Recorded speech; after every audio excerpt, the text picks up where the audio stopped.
Minister Maria.caulfield.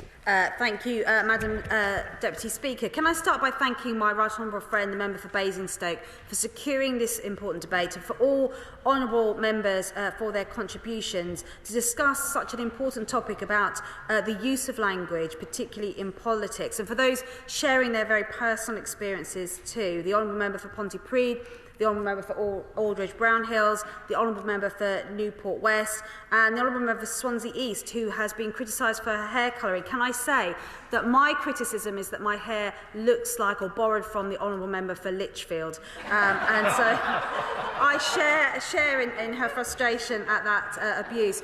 But why does this matter? Because the right honourable member for Romsey and Southampton North put it very eloquently, in that it stops women from speaking freely, not just women in this place, but women in our communities. And we have very toxic debates at the moment around issues such as biological sex and people losing their jobs, facing prosecution for just wanting to have an honest debate. And I'm pleased this afternoon that members on all sides have said that it's important to have those sophisticated levels of debate on very sensitive issues, but also on the issue of around the general level of abuse that women face up and down this country. The honourable member for Bath talked about what's classed as banter for some people is very much abuse for others.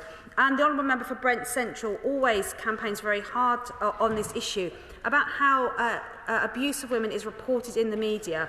I know we have met to discuss this. I'm frustrated that there's been slow progress in this.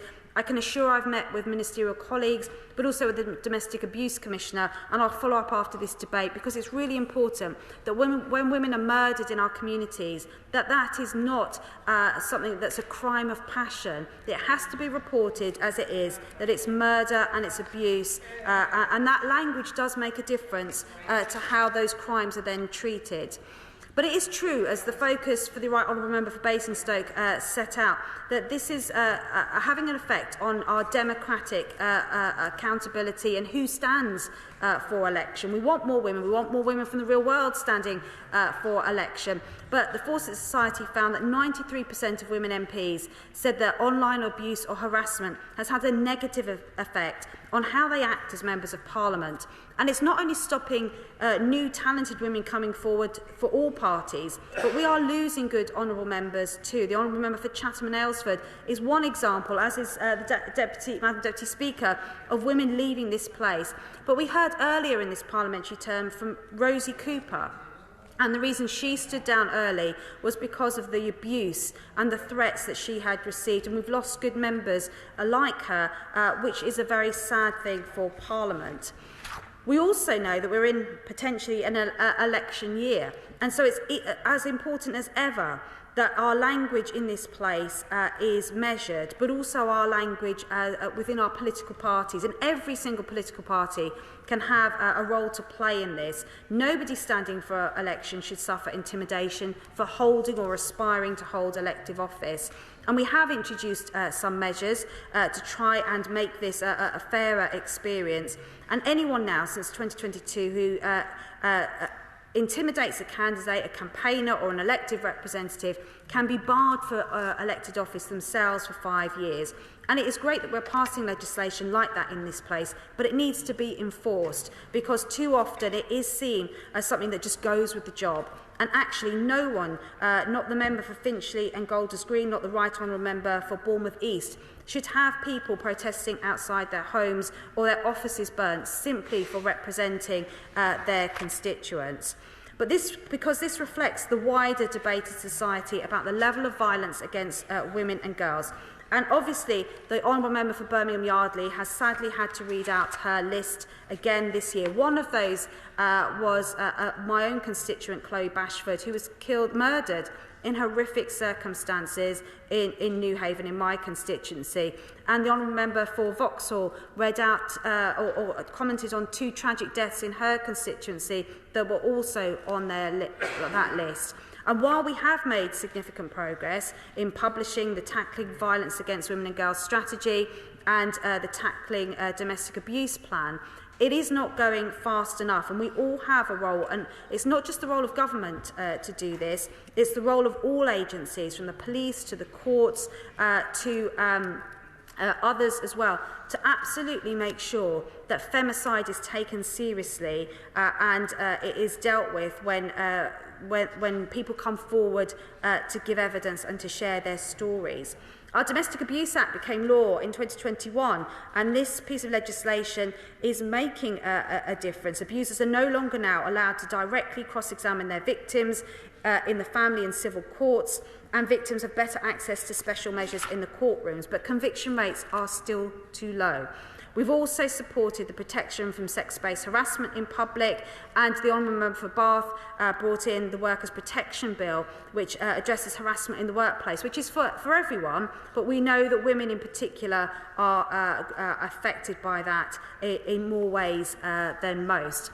One final piece that I want to address is the role of the media with the upcoming election. I think it's really important that when we have debates and votes in these places, that these are reflected fairly.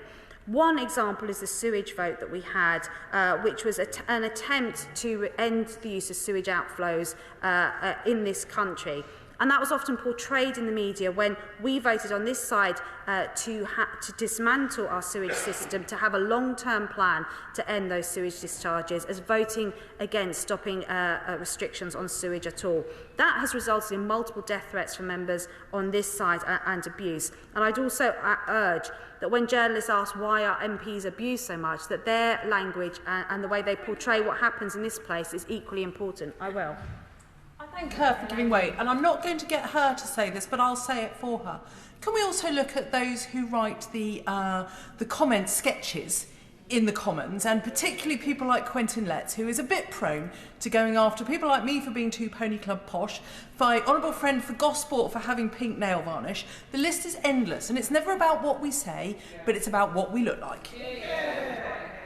Well, absolutely, and I think, we do need to remind that we've all got a role in this. It's not just, MPs here, it's the wider society as well. Because the fundamental issue is that if female MPs are being targeted and harassed, it will be reflected in women up and down this country. If it's seen as okay to target elected representatives for what they look like or what they say or how they vote, then that is reflected in a wider society.